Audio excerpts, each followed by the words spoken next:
First game of the day.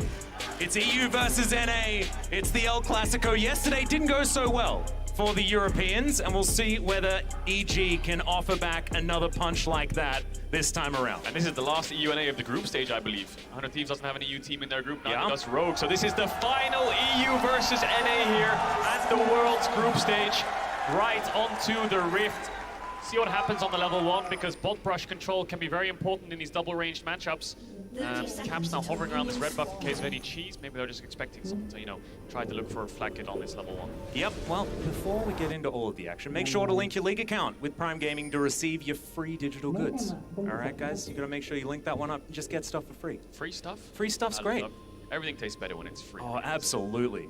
And also, did you know free fries don't have calories? They don't? Yeah, so if you take them from somebody else, calorie free. That's how that one works. Out. I like that. I like that a lot.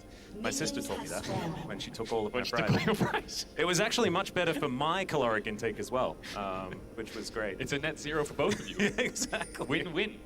Yeah. So conservation of energy doesn't exist. But anyway, let's get back into the game. So as I was talking about just a couple seconds ago, the bot brush level 1 ward is really important when it comes to these double range matchups. So I'll just bring up the minimap here 1 second. That ward there will help out Flakkit a lot when it comes to this lane control. And actually, I'll bring up the minimap once more because Flakkit was hovering around this red buff. So G2 a fake leashed bot. They've left their Draven on this red buff. Will come back with a little bit less mana. So that spells to EG's bot lane. When they see the Draven with an axe in his hand with a little bit less mana, they'll say, well, he must have been hitting the red. So Lee Sin is started on the bot side of the map, so G2 doing a little bit of a fake leash there. Yeah. They will get control of that middle brush, which is really important when it comes to these range matchups, because the Thresh can always threaten. If you watch Targmas here, he can walk up and then get in the face of EG, which means the Lucian has to step back, so G2 innately gets wave control despite leashing. That's why the level 1 ward in that middle brush can be so crucial. So a little bit of bot push coming in here for the G2 bot lane. We've seen the Akali Azir matchup multiple times this tournament, where the Akali just gets a little bit bullied until the first TP back. And this top matchup will be in isolation, as we expect, with both junglers pathing towards this bot side of the map. Yeah, it's been a while since we've seen good old Shen top. Of course, Impact, no stranger to it, having played League of Legends for about the length of time that League of Legends has been around. But certainly just going to be tank v tank, so it's not super exciting necessarily. It's kind of crazy to think that next year Impact won Worlds 10 years ago. Yeah. And he's still going. Yeah.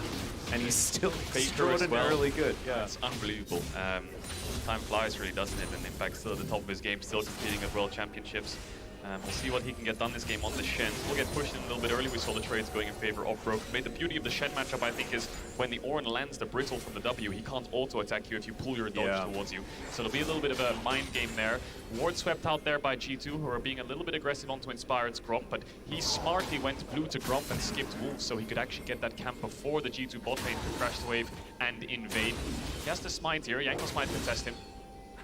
Inspired is going to secure it, so no harm, no foul. I think Jankos did give his position away. Now Inspired just makes his way towards that top trap, and it's just going to be a bit of a trade. This is really good for EG. Jankos actually didn't do his Raptors or Krugs. He had walked in expecting to be able to take away a Gromp to make it so it's a net even on camps. So now he's on the back foot a little bit. Inspired should be able to pick up this top side crab, as Jankos does have to clear out those bot camps. So full clear from Hecarim. We'll see if Inspired decides to take a base or maybe help a push out on one of these solo lanes. But the Hecarim just wants an early game that's even and stable. He wants to get to level 6, farm up twice, full clear twice, and then look for 3v3s and 2v2s.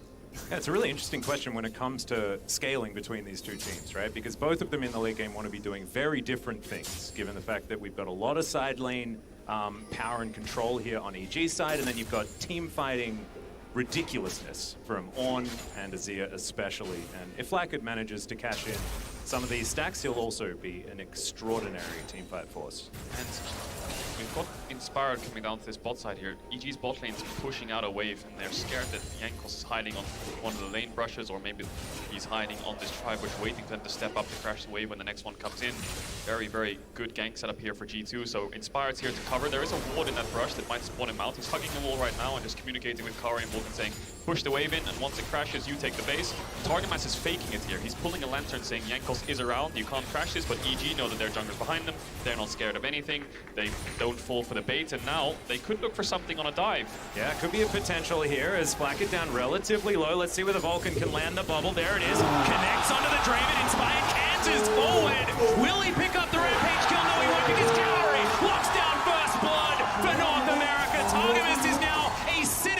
flash underneath this turret. Can this one work, though, is the question. Good flash out of the piercing light. It's actually the execute onto Vulcan, and EG take 2 for nothing. Applaud that play, NA fans, because Vulcan executes. It's a clean 2-0 for EG. Inspired was initially there to cover, but when Targamas faked that Jankos was there, EG realized that this is all just a game for them. There's no jungler here behind them. Let's go for a 3v2 dive and see what happens. Beautiful bubble by Vulcan. If that doesn't connect, it gets a little bit difficult to dive, but the chain CC is perfect. The juggling by Vulcan was perfect, and now all of a sudden in this Draven Lucian volatile lane, Kaori has 2 kills under his belt and such a big item advantage. Yep, Jojo also playing very respectfully, knows that there's a few people around his mid lane. Targamas also hanging around. Vulcan's going to spot him here, as the hook is going to barely go wide. Good play is going to connect, but Inspired will just dance forward. Oh, Jojo's going to follow, comes under the turret, but execution does not land, but the turret's not going to hit again, and Inspired locks down the kill onto the Thresh. EG get away with another one. They're off to a very strong lead here, EG, punishing the jungle support of G2 when they're trying to walk into river to get this crab.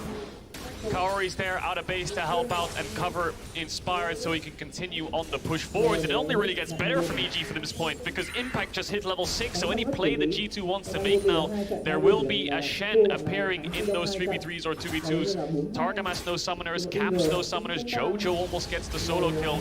All of these summoners being down allows EG to look for so many plays when Inspired gets this level 6. This is definitely a great start, but they're going to have to keep it up. I'm not ready to believe just yet, Cadril, just because G2's teamfight composition is so extremely powerful. It's one of these sort of ease of execution, front-to-back style comps that can just find teamfight wins. We haven't necessarily seen that yet. It's just been skirmish, skirmish, skirmish. And if EG can keep that up, then it's definitely going to look great. But G2 need to try and find some of these angles, because it's getting to the point where it's about 2,000 gold the lead. And at 7.5 minutes, that is big. It really is, especially with Herald spawning in 30 seconds time. Jankos is coming towards bot lane here, trying to shadow Flacket and Targamas, but the Thresh loses a lot of kill pressure and setup, because normally you think of Threshes and they want the Lantern flash and then play the enemy support, and even if they flash, the gap close is already there, but they don't really have that setup. So EG's bot lane's pushing in, Jankos is hovering around, but they have a Shen ult, so Inspired can stay topside, even start this Herald up if he wants to when he knows Jankos is down there, because the Shen ult will cover this bot lane of EG to make it so they can turn it into a 3v3. We'll see what Inspired can get done, because he's hiding in a bush right now. Caps. It's a lot of control vision here for G2. Caps going to feel pretty comfortable. Inspired walks on over. We'll be able to clear this one out. Vulcan swims his way towards Jojo, but looks like we're not going to have any Biff or anything like that right now. No, Inspired level 6 is going to start up this Herald. Kaori and Vulcan are first from the move to Vault to cover him off here, because the best way to play against the Shen is play into the Shen, right? Don't give him options to turn fights from numbers advantage with the ultimate. G2 ideally would want a 3v3 topside here, because the Lucian is so strong, so EG are saying we'll make it a 5v5. Our strong point is now on the top side of the map. You cannot contest. Flacket's late on the base. Jojo wants to contest his blue. Yeah, he's going to dance over as, okay, there's the Lantern right for the Lee Sin, but the ultimate from Inspired is too good, and Targamas is dead again. EG are matching everything G2 want to do. Look at this swap coming in here. Impact TP spot covers the tower, has ult in case G2 want to make a play on this top side. Kaori's going to push in, and EG have the Herald. What the hell was G2 even doing there? Jankos just ward jumped in and kicked Kaori, I think, in a 1v3, and then just lanterned away. So maybe he was trying to peel for Targamas, who had no flash, but EG have the gap close. EG get the crab, and EG get everything. Yeah, and the follow from the Hecarim is just too good, right? Like, you can't feel safe after taking a Lantern when there's Onslaught of Shadows, but here is Broken Blade with the ulti. Carry's gonna have to flash. The wave is gonna go wide, but zones well, and EG make it out alive. And it's a flash for flash trade. The only reason Broken Blade hit that ultimate was because he flashed forwards to catch Kaori off guard. Then Broken Blade has the TP bot to match Impact. Now there's no globals on these top laners, so Impact will always have a free ultimate towards this top side. Broken Blade can never really respond. G2 have no options in this early game. Their best bet is finding 5v5s around neutrals on 2-item spikes of their carries, but right now this early game is being dominated by EG. And I feel like we don't talk about tempo quite as much as we used to, but with a 1-3-1 composition, tempo is so extraordinarily important, and it is something that Impact can definitely utilize extremely well. He didn't even need to ult in that fight that EG won at the Rift Herald. And so now they hold on to that tempo advantage, and it's like they're an extra step in front of G2, and it's going to be very hard for G2 to find their way back. Yeah, it's kind of like having a turret, really, isn't it? In a turn-based game, once you get the push in bot, the enemy team's turret is just to cover and catch the wave. So then you have free time, and EG, perfect example of that tempo, was just pushing in bot, having a lead and running towards this Herald before Flacket can respond, and using their numbers advantage to force a play. They're going to get another plate. 2 plates left on that tower. Inspired has a Herald. 1+1 is 2, and they can look for a bot tier 1 crack open here and get this Lucian ahead with the Gale Force already. Could also use it mid to try to chip down this tower so that when the second Herald spawns, you can use the second crash on the mid tower to fully kill the tower, because of course Azir has so much wave here, it can be really frustrating to deal with in terms of getting that tower. But Inspire is going to start up this dragon. This will be absolutely free. There's no TP on Broken Blade. It's a 5v4 if G2 want to engage this, and they have no vision either. So Caps is looking for a roam top. Here's the cross map from G2. Impact has the flash, but he's a little bit deep here. Has the taunt too. We'll see if Caps can shuffle him into Broken Blade, who doesn't have the ult up just yet. Yep, he should be able to dash his way out of this one, but Caps is going to come on over, and Impact gets the bad news. Emperor's Divide is going to be available. Phenomenal flash from Impact, and he just walks it out. Great reaction there from Impact. Also doing a couple backflips as well. Emote's game is strong on the EG solo lanes, and that was just a perfectly timed flash. The second the Emperor's Divide came out, straight towards this tower as well. It's not like he flashed into bot side river there and he would get chased down. He had a tower right behind him. And all the meanwhile, EG's bot lane's been keeping Targetmass and Flacket under this tower. They still have the Herald. Only about a quarter left on that timer. Broken Blade. Ooh. Yeah, he's in a bit of trouble here, but Impact not exactly with the most kill threat right now after those empowered autos are used. Up on a shadow wave here towards the bottom side. Carry just going to knock down Flacket. Targetmass, he's been in this position before, Cadril, and I don't think it's a good one. Hook's going to go wide yet again. The flash comes out from the Thresh, and the teleport will mean that Targetmass survives. Caps TPing in, but he cannot turn the play. He can't try to dive onto EG's bot lane there. Why? Because they have a Shen ultimate. Here comes the Herald in mid, all the meanwhile the bot lane is dominating 2v2. Jankos will chunk out Jojo, but that won't net to anything. Broken Blade might be in trouble. Impact? Okay, not going to be able to find it there. Spirit's Refuge used, but Broken Blade just walks it out. Inspired's behind him. All right, okay, so we're just galloping forward towards this one. Is okay. I don't think Broken Blade's going to survive this. Inspired, going to have to ult to get himself out just to make sure that that is a pretty clean dive there for EG. And Cadril, I wasn't expecting EG to be on perfect game pace at 13 minutes into this game. Flawless so far, and it all comes from Inspired getting that bot dive off initially that just snowballed the rest of the map, because it's top in isolation and your bot lane's ahead and you have a Shen ult, you dictate the pace of the game, and EG are keeping their foot on the gas. Every neutral objective is full, and the spawn so far, 1 minute 40 seconds on this Herald will be able to crack open any tower they want to, because when plates fall, look at that mid and bot tower, 1 plate each, 1 wave and that tower is gone. So EG have so much standing gold on the map that they'll pick up soon. Sunfire here complete for Impact. G2 are now putting caps on this bot side to match Jojo. They put their bot lane mid, EG doing the same thing, and now it just comes down to who can get the mid push. Who can get the mid waves in and move to these side lanes first. Shen ult yet to be used, because G2, every time you say in the communication, the comms, let's look for a bot play, let's look for a mid play, you always say, well, Shen has ult, you know, I don't have TP, I can't match it, you need to be very careful, you need to pick your windows to either instantly one-shot the target or bait out the Shen ult and then get away. Yeah, and there are some ultimates where you say, well, why haven't you used it? Such as a Shockwave. We've had a few of those issues in the LCK of not seeing them, and they do need to come out, but holding on to an ult from a Shen is actually almost more valuable than using it. Yeah, the lingering threat. Really, yeah, the threat is so powerful. It's suffocating, it's stifling G2 right now, and they also have teleport advantage at the same time. So it's the 1-2 punch. As here is the culling. Targetmass going to try and soak this one up. It's not so good. As Carry picks it up with the piercing light. EG are just all over G2 in this game. Kaori's having a fantastic game here. The substitute for EG coming in for Danny has had a couple months of scrims under his belt, but showing up straight to this World Championship in the LCS playoffs, having one of his best games I've seen so far. Level 9 on this Lucian, building towards 2 items. Lots of confidence as well, just dashing forwards onto Targetmass. Didn't even have the cleanse up if he got hit by a hook, but he has the Shen ult, so a lot of defensive tools ready in case G2 tried to turn. And G2 in that situation, we're looking for a cross-map bot. Jankos and Caps are hovering to try to take this bot tier 1 because Herald is up. That's the idea, play away from EG right now because they're too strong, but now your support's dead, so you can't look for any cross-map. Yeah, and Impact is just He's like he's lording over the map right now. He can keep all of his team safe at a moment's notice, so you can just play extraordinarily aggressively, and you always know that Impact's going to be there to pick you up. He is 2,000 gold lead for Kaori on this Lucian, 1,000 gold lead for Jojo now that he's taken down that tower. Jankos now hovering on this top side, target mass behind him. They're looking to contest his Herald, but I just don't think they can. Caps has no TP, Jojo does. It's the exact same situation as playing against the Shen on the bot side of the map. They can always get a numbers advantage. G2 are struggling to find a pick, but they're looking for Impact. Yeah, collapsing on Impact, definitely a good move, especially considering the fact that he doesn't have Flash, but they can't go into the fog of war.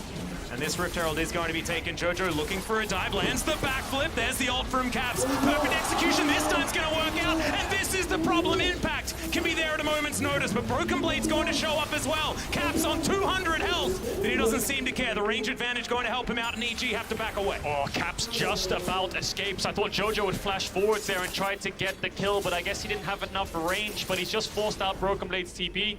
Got Caps' flash, and the Shen ult will be back up before Broken Blade's TP, and Jojo can keep doing this when Impact has that ultimate. He can keep threatening these dives onto the Azir.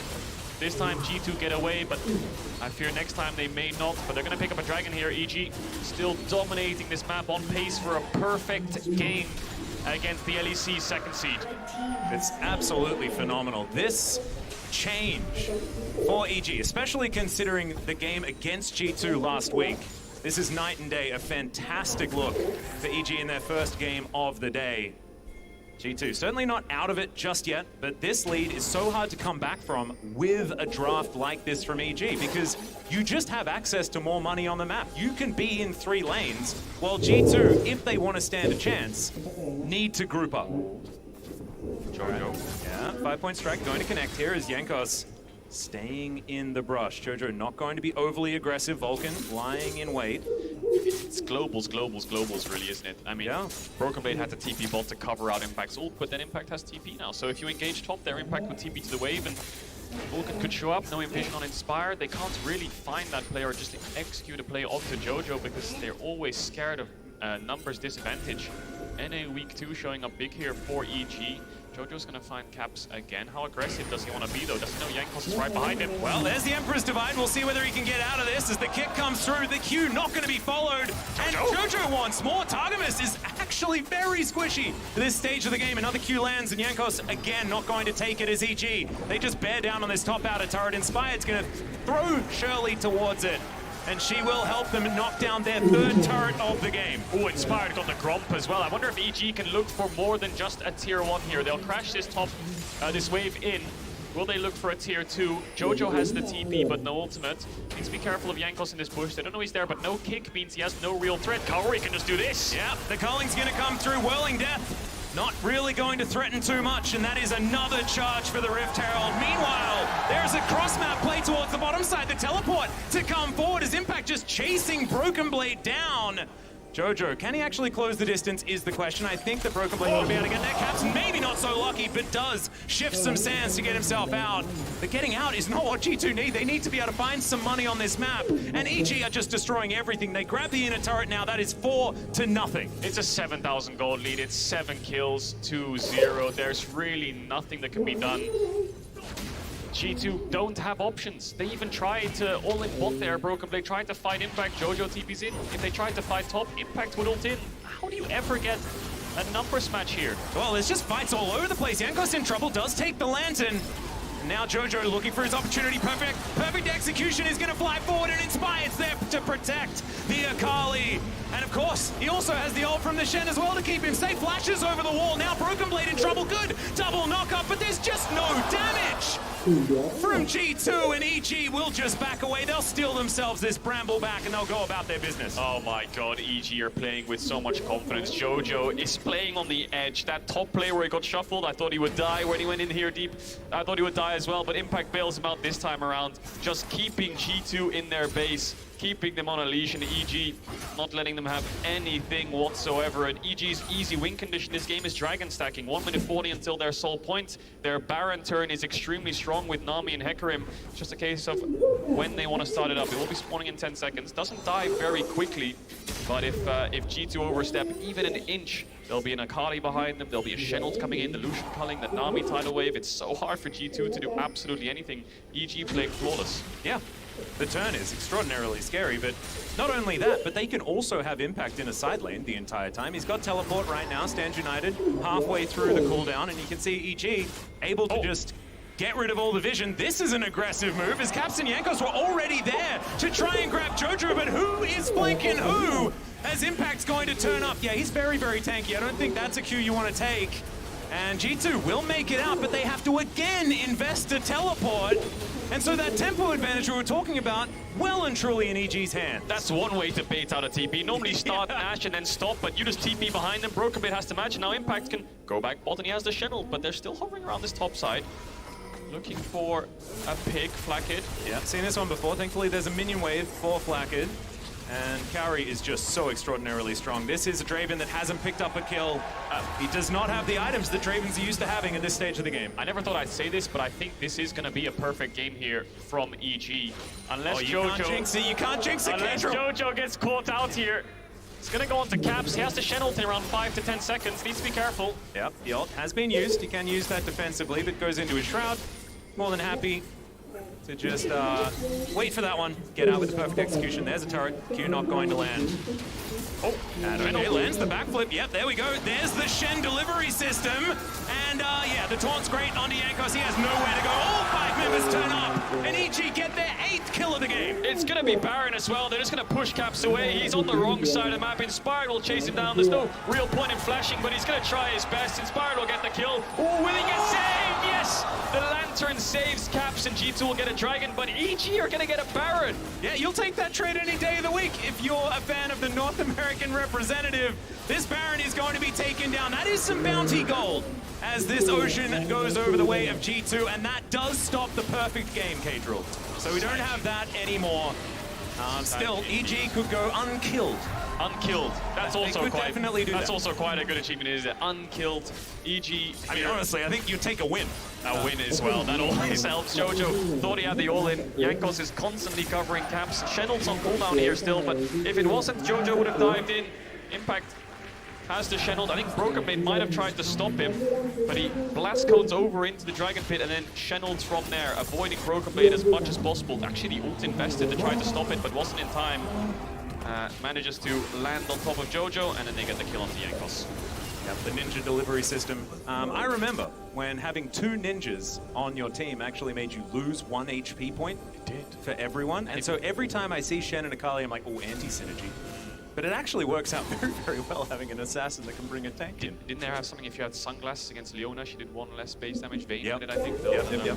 Small one. So I was always wondering whether you had to actually put your sunglasses on though. You know how Vi has the toggle where you can wear them or not wear them, and whether that actually eliminates the sunlight damage. But yeah, let's get back to the game. Always keep it on. May as well.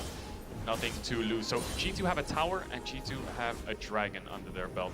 Not sure if it was an objective bounty on the tower, but it certainly was on the dragon. But EG, 1 minute 40 seconds on this Baron buff. Looking for the bot tier 2. Again, they have Shenald up in 5 seconds. Jojo has TP.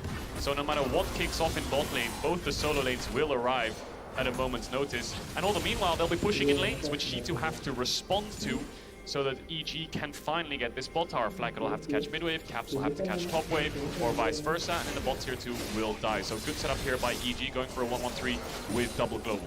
Yep, the onus entirely on G2 to make something happen, otherwise they will just lose things. As you can see, Kari very comfortably will take down this inner turret. That is going to be tower number 6 for EG. They are cresting that 10,000 gold mark, and the Red Bull Baron power play sitting on 2K of that margin as well. And sad bees coming out from Flakked.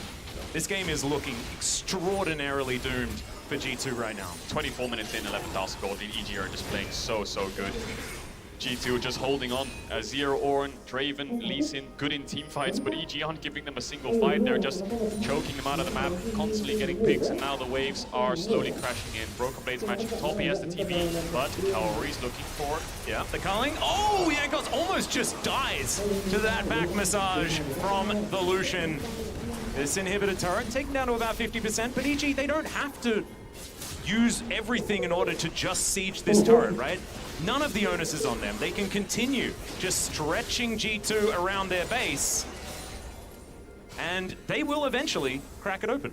They will, but only 10 seconds left on this Baron means that this wave is the last one they can really play on before the Azir can start to clear out of these waves. So Kaori wants to get a bit aggressive, but he knows if he dashes forwards, Caps can shuffle him, has to be very careful.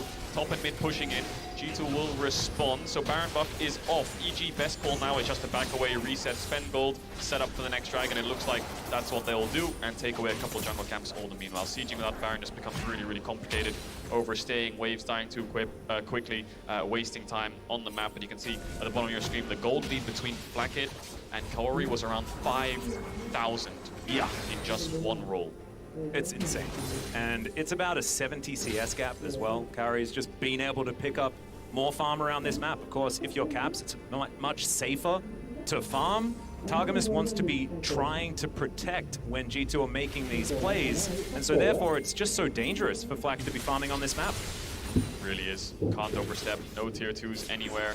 Wards littered in your jungle, TP's ready. You can be flanked at a moment's notice, so has to catch waves very safely. Look at that gold difference. That is not beautifully linear, isn't it? Yeah, it is. Not too many dents really, is there? Can't vault EG for this game. Almost perfect, and Dragon spawning in 40 seconds. That'll be an easy pickup for them. They'll have about 2 minutes before they start sieging onto the base again unless they can find a pick. It becomes really hard to crack open base towers in 26 minutes of the game against Azir and Ornn. You don't really want to overstep. There's no point in giving them a window for you to make a mistake. So I think EG will set up with the Dragon, look for picks, and then they will set up the Baron in 1 minute 30 seconds. Yeah, was thinking about trying to make a play here onto Jojo, but he's not going to give him too much of an opportunity. 19 seconds on this Ocean Drake, get themselves to Soul Point. EG can then utilize that power to try and close out this game. Of course, Baron going to be up in 1 minute and 20, as well as the knock-up. Not going to connect there onto Jojo.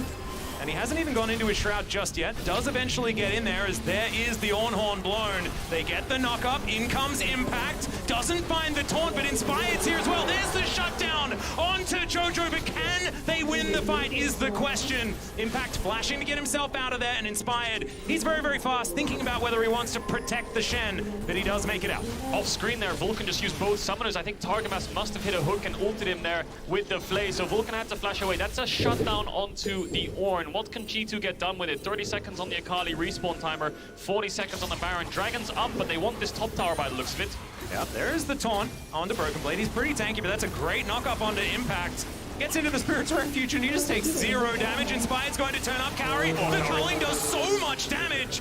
Caps now limping out of this one. Broken Blade leading them as well, as now G2 trying to get out the flash forward. And Kaori is indeed dominating. Impact looks for another taunt, doesn't get it. TP, TP coming in from Jojo. This was all part of the plan, K-Drill. Jojo looking for the backside of this team fight now, and G2 have been routed. EG have found their team fight opportunity. It's a double kill for Impact, and now Jojo is looking to get his revenge. 1 kill for G2 so far this game, and G2 may have their base broken open. TP from bot there, from Impact there into bot. He's getting the waves in. Inspired's proxying waves. Top waves coming in too. 15 seconds onto Caps. I'm not sure if EG can end, but they will crack the base open and they have a Baron up if they want to move towards it. G2 trying to fight back here against Inspired. I don't think they can get the kill. They don't really have the damage. They're just trying to slow EG down as much as possible. But EG are steamrolling G2 right now. So good. The answering play there from EG. Now they can move back towards the Drake if they want to take that, but also there is a Baron available. Here's the call of the Forge Guard as Vulcan is going to avoid the ram. That was expertly sidestepped. The listing lazily to the left tactic. You never expect it to work, but it absolutely did. Easy clap there from Vulcan. Didn't have the flash, so maybe Broken Blade thought they could get a pick, but Vulcan doesn't get hit by the knock-up. EG now going to look for this Dragon. Kaori is doing so much damage in these fights when he arrives, and G2 realize that they need to try to win the game here by just going for a Hail Mary Baron. There's nothing left to do on the map because EG dominate the top side, but they're too scared to do it. EG pushed back against G2. Not too much topside vision here for EG, but the fact that Kaori is running through mid means that G2 are scared of getting flanked by the Lucian. A lot of creeps to catch in the base as well. Kaori actually didn't start up that Dragon, he just moved towards mid to cover off the Baron and has a Guardian Angel now, so this Lucian is practically unkillable. This all comes off the back of G2 getting a pick onto Jojo. They realize that the longer they hold on in their base, the more they're just going to lose the game because EG control the map, so they get the pick. Looks good initially, they get the shutdown to BB, but then they look for a tier 1 top, and Kaori, with this flash forward, look how much damage he does here on the caps, just instantly kills him with the E in the passive, and then Jojo comes back for revenge, TP's behind G2, and they have nowhere to go. Yeah, the answering play, absolutely fantastic. First kill for G2 in this game. I was expecting it to be a lot sooner than this, but this EG has performed extraordinarily well. Second week, North America looking fantastic. Of course, for EG, it is their third. Picking up that play-ins buff, and finally, we are seeing the rewards. And this will help EG a lot in terms of momentum. They're playing up against JDG next game, and they need a 3-0 to start contesting their way out of this group. This is a fantastic start, and they'll be in very, very high spirits going up against the LPL first seed. Just need to close this one out very cleanly. They have all the tools to do it. They can push in waves, turn towards the Baron, secure that in case G2 try to step up, and then start sieging onto this base that's already cracked open. Here comes the Baron start. G2 have a couple TPs to work with, but they have absolutely no vision. A little bit of vision on the entrance red, but it won't really spot anything around this Baron. One ward above EG here, but they don't feel threatened. Dravenel will come in to spot them out. G2 looking for a pick onto Impact here. They realize maybe we can look for a kill onto the Shen, but Impact smartly backing away. Yep, there could have theoretically been some sort of double teleport play or something like that, but G2 not going to go for it. And EG will take their second Baron of the game already, up to 1,600 on that Red Bull Baron power play. And this should be the final one. Kadril, yeah, this gold lead, this is starting to look like EG playing with their food. But Yep. you can imagine, it feels pretty good to be in a winning position after what happened last week. And there is another culling, going to be cancelled a little bit early there as Targamas. They're going to have Mercy on the Thresh. And this is Kaori carrying the game, right? This is Kaori stepping up for EG. Jojo, as much as he's been fighting caps and trying to push him back, he hasn't had that much impact in terms of looking for these picks, snowballing the lead. He's been around for the fights, he's been at the right place at the right time. This is all Kaori and Vulcan showing up, diving VOD inspired, lining Broken Blade. My goodness, the W just healed him for 1 billion health there, from the looks of it. Emperor's Divide gonna go straight into the stopwatch as Jankos gets a kickback, but there's the ult. And Jojo's just gonna pick up the kill under caps. This is looking just too good for EG. The final team fight, it's gonna be a double for Kaori. Can we get him more? There's the triple. EG will take their first Nexus here at the group stage, and they do it against G2, and they do it after losing only 1 kill, and 1 dragon, and 1 turret the entire time. Just dominance from start to finish from the evil geniuses, and this is what we wanted to see. The crowd in New York erupts for the home